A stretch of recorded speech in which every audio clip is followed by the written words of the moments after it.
हमारे देश के जज भी कितनी पितृसत्तात्मक मानसिकता से ग्रसित हैं, ये उनके फैसलों से साफ देखा जा सकता है।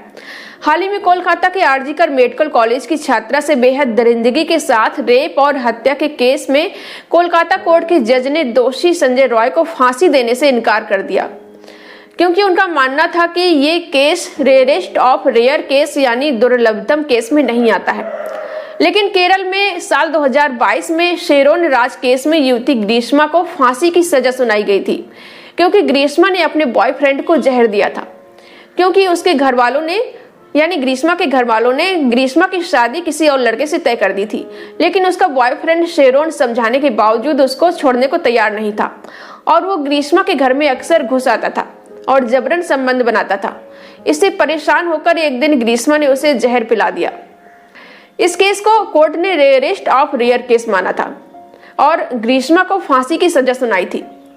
इसी तरह अपने परिवार को जहर देने वाली शबनम को भी फांसी की सजा सुनाई गई थी।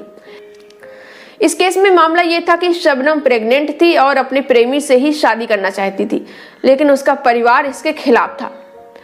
बता दें, कुछ केसेस में जजों को अपनी पर्सनल सोच के अनुसार फैसला देने का अधिकार होता है।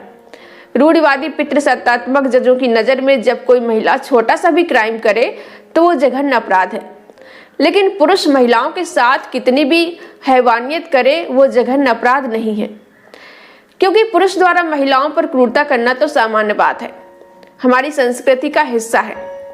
रोज लाखों पुरुष महिलाओं के साथ रेप और हत्या करते हैं। लाखों पति अपनी पत्नियों के साथ दरिंदगी करते हैं।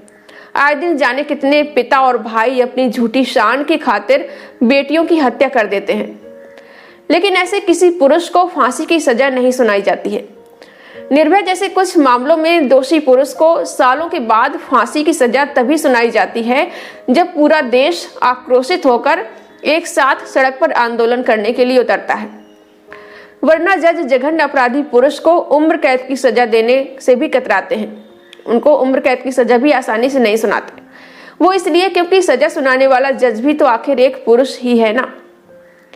आपका इस बारे में क्या कहना है और आपकी क्या राय है, हमें कमेंट करके जरूर बताएं।